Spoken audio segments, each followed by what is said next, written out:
सूचक शब्दों का प्रयोग करने लगे कि तुम चमारिन हो, मैं तुम्हारी ऐसी की तैसी कर दूंगा, मैं अपना ट्रांसफ़र रुका करके यहीं रहूँगा, तुम्हें जो करना हो कर लेना। उन्होंने मुझे जात सूचक शब्दों का प्रयोग किया। उन्होंने देखा था जिस दिन मैंने कंप्लेन किया था उस दिन मुझे तो ये पता भी नहीं था कि कंप्लेन कर रहे हैं। अलमारी के लिए था तो कंप्लेन काय की थी?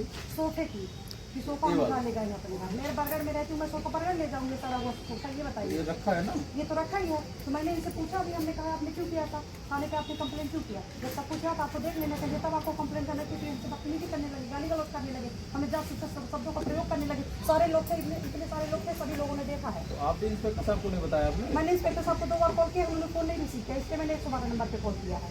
हम फोन करते हैं। आप फ़ोन करिए, हम दोनों नंबर पे उनको दिया, पर्सनल पे भी किया है, सरकारी नंबर पे भी किया, तो उन्होंने फ़ोन नहीं रिसीव किया है। हुआ है आपके साथ और कोतवाली क्यों आई हैं आप?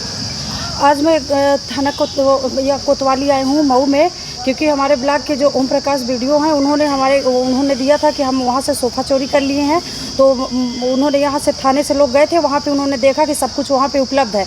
इन्होंने हमारे ऊपर ज़बरदस्ती गलत इल्ज़ाम लगाया, गलत आरोप, मेरी छवि खराब धूमिल करने की कोशिश कर रहे हैं ओम प्रकाश यादव जी। इसलिए मैं उनसे जब बात करने के लिए गई, उनसे बात करने की कोशिश की तो हमसे बदतमीजी करने लगे, गाली गलौज करने। मैं उनसे पूछी कि आपने ऐसा क्यों किया, जब सब कुछ यहाँ उपलब्ध है तो आपने हमारे खिलाफ एप्लीकेशन थाने पे क्यों दिया, कंप्लेन क्यों किया? तो वो हमसे बदतमीजी करने लगे, गाली गलौज करने लगे और हमको जात सूचक शब्दों का प्रयोग करने लगे कि तुम चमारिन हो, मैं तुम्हारी ऐसी की तैसी कर दूंगा, मैं अपना ट्रांसफ़र रुका करके यहीं रहूँगा, तुम्हें जो करना हो कर लेना। उन्होंने मुझे जात सूचक शब्दों का प्रयोग किया। उन्होंने कोतवाली आई हैं आप, इंस्पेक्टर साहब ने आपको क्या आश्वासन दिया है? इंस्पेक्टर साहब को मैंने अभी एप्लीकेशन दिया है, उन्होंने हमको उचित कार्रवाई करने के लिए आश्वासन दिया है। मुझे पूरा विश्वास है, पूरा उम्मीद है कि वो हमें न्याय दिलाएंगे।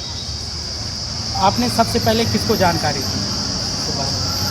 जब ये घटना हुई तो सबसे पहले आपने कहाँ जानकारी दी? मैंने फ़ोन किया था